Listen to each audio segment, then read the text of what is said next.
अस्सलाम वालेकुम, कैसे हैं आप सब। उम्मीद है सब ठीक ठाक होंगे और बहुत खुश होंगे। आज हम आपके लिए लेके आए हैं बहुत ही ज़बरदस्त सी रेसिपी आलू गोश्त की। शोरबे वाले आलू गोश्त की रेसिपी है। बहुत ही आसान, बहुत ही मज़ेदार और बहुत ही डिलीशियस। इस रेसिपी को कैसे बनाना है मैं आपको बताती हूँ, लेकिन उससे पहले कीजिए मेरे चैनल को सब्सक्राइब और कीजिए बेल आइकन को प्रेस, ताकि आपको मिले मेरी नई आने वाली वीडियोज़ की नोटिफिकेशन वक्त पर। चलें जी, अब चलते हैं इस रेसिपी को बनाने की तरफ। इस रेसिपी को बनाने के लिए सबसे पहले जो मेन इंग्रेडिएंट हमारे पास है वो है जी मटन। हाफ़ के जी हमने मटन लेना है और मटन को हमने अच्छी तरह से धो लेना है। सिरके वाले पानी के अंदर हमने इसको डिप करके रख दिया था। 2 टेबल स्पून सिरका लेके तो इसको हमने पानी के अंदर डाल के, इतने में हमारा गोश्त जो है वो अच्छी तरह से डिप हो जाए, उसके अंदर हमने रख दिया आधा घंटे के लिए। और फिर हमने इसको वॉश कर लिया। अच्छी तरह से वॉश करने के बाद जी हमारा गोश्त ये है आप लोगों के सामने बहुत अच्छी तरह से ये साफ़ हो गया है। इसके आप सब लोग भी इसी तरह से इसको साफ़ कर लीजिएगा। फिर हमें लेने जी 5 मीडियम साइज़ के आलू और साथ में 1 बड़ी प्याज। आलू और प्याज के बगैर भी हमारा आलू गोश्त जो है वो अधूरा जी, ये ज़रूर डलेगा बीच में और हर हांडी के अंदर ये जाता है। साथ में ये टमाटर और हरी मिर्चें, 5 से 7 हरी मिर्चें हमारे पास छोटी वाली और 4 टमाटर ये भी जाएंगे। अब हांडी बनाना स्टार्ट करते हैं। हम अपनी सबसे पहले कुकिंग ऑयल डालेंगे। तकरीबन 1 कप हमने कुकिंग ऑयल डाल के तो इसके अंदर हमने जी ऐड कर देने हैं अपने खड़े मसाले। खड़े मसालों में हमारे पास है कड़ी पत्ता है, 2 लौंग हैं, साथ में हमारे पास है बड़ी इलायची 2, साथ में हमारे पास है दालचीनी की स्टिक और लास्ट में हमारे पास है जी ज़ीरा 1 टेबल स्पून। ये सारी चीज़ें हमने डाल देनी है अपनी हांडी के अंदर और इसको इतनी देर इन मसालों को हमने फ्राई करना है जितनी देर इनकी खुशबू नहीं आने लग जाती इनके अंदर से। 1 से 1.5 मिनट तक हम इनको फ्राई करेंगे सारी चीज़ों को।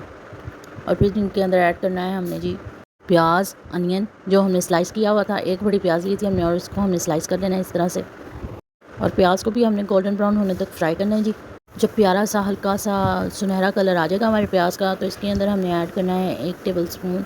ये देखें कलर आ गया है। हल्का सा कलर हमने लेके आना है, हमने ज़्यादा भी इसको फ्राई नहीं करना। लाइट ब्राउन होने के बाद हमने इसके अंदर जिंजर गार्लिक का पेस्ट है 1 टेबल स्पून ऐड कर देना है और फिर से इसको 2 से 3 मिनट भूनेंगे। और साथ में हमने ऐड कर देनी है जी टमाटो प्यूरी। टमाटो प्यूरी जो है वो है जी 4 टमाटरों की और इसको हमने फिर से इस तरह से स्टर करना है अच्छी तरह। और साथ ही इसके हमने स्पाइसेस ऐड कर देने। स्पाइसेस में हमारे पास है पिसी हुई लाल मिर्च 1 table spoon, half table spoon हल्दी है, साथ में हमारे पास है जी ज़ीरा 1 टेबल स्पून, गरम मसाला 1 टेबल स्पून, हमारे पास है काली मिर्च 1 टेबल स्पून और नमक हम लेंगे जी हस्बे ज़ायक़ा। ये सारे स्पाइसेस हमने ऐड कर देने इसके अंदर। स्पाइसेस डालने के बाद फिर से भूनने का प्रोसेस हमने स्टार्ट करना है। अच्छी तरह से मसाला भूनने के बाद जो मसाला हमारा घी छोड़ देगा तो इसके अंदर हमने ऐड कर देना है हमारा मटन। ये मसाला अब हमारा तकरीबन रेडी है, इसने घी छोड़ दिया है। इसके अंदर अब हम इस पॉइंट पे ऐड करेंगे हमारा मटन जो हमने पहले से वॉश करके रखा हुआ है। इसके अंदर चला गया जी हमारा मटन जो कि है हाफ़ के जी। अब हमने इसको एक बार हिलाना है अच्छी तरह से ताकि मसाला जो है वो सारा इसको लग जाए और इसको हम थोड़ी देर भूनेंगे मटन के साथ और मसाले के साथ। 10 से 15 मिनट के लिए गोश्त को हमने अच्छी तरह से भूनना है। भूनने के बाद इसके अंदर हमने ऐड कर देना है जी पानी। 1 लीटर पानी लगा देंगे इसको हम। और ये जो पानी है वो हमने गर्म किया हुआ है। गर्म किया हुआ पानी इसके अंदर हमने डाल देना है और इसको फिर से एक बार हिला देंगे। हमने इसके अंदर ठंडा पानी ऐड नहीं करना, नीम गर्म पानी हमने इसके अंदर ऐड करना है। और ऐड करने के बाद जी हमने इसको पकने के लिए छोड़ देना है लिड दे के इसके ऊपर।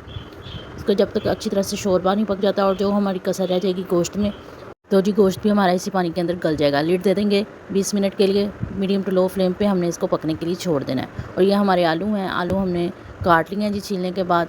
और जब 20 मिनट गुजर जाएंगे तो हम लिड खोल के तो इसके अंदर हमने जो आलू हैं हमारे कटे हुए वो ऐड कर देने हैं। आलू हम डाल के तो इस तरह से एक बार फिर से स्टर करेंगे, इसको हिलाएंगे गोश्त के साथ। अब हमने आलू को भूनना है थोड़ी देर, 5 से 10 मिनट हमने आलू भूनने, मीडियम फ्लेम पे हमने आरा चूल्हा है जी।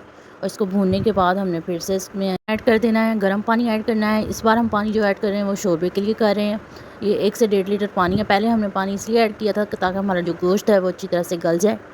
पानी ऐड करने के बाद हमने अच्छी तरह से हिलाना है और साइडों पे जितना हमारा वो लगा हुआ है मसाला वो भी हम उतार लेंगे चम्मच के साथ। और उतारने के बाद जी अब इसके ऊपर हमने लिड दे के तो फिर से इसको पकने के लिए छोड़ देना है 20 से 25 मिनट। जब हमारा जो शोरबा है वो अच्छी तरह से पक जाएगा, इसके ऊपर जो घी आ जाएगा तो इसका मतलब है कि हमारा शोरबा जो है वो अच्छी तरह से पक चुका है, ऑयल इसके ऊपर आ चुका है। ये देखें, इसको अब हम सर्व करेंगे, बाहर निकालेंगे। हमारा आलू गोश्त का सालन बिल्कुल रेडी है। नान है साथ में, आप रोटी भी खा सकते हैं और साथ में है जी सैलड। आप चाहे इसको चावल के साथ खाएँ, रोटी के साथ खाएँ, नान के साथ खाएँ, जिस तरह मर्ज़ी खाएँ, लेकिन ज़रूर खाएँ, सबको बना के खिलाएँ। मेरे चैनल को कीजिएगा लाइक शेयर सब्सक्राइब। मिलूँगी मैं आपसे नेक्स्ट रेसिपी में। अपना बहुत सारा ख्याल रखिएगा, मुझे अपनी दुआ में याद रखिएगा और अल्लाह हाफ़िज़।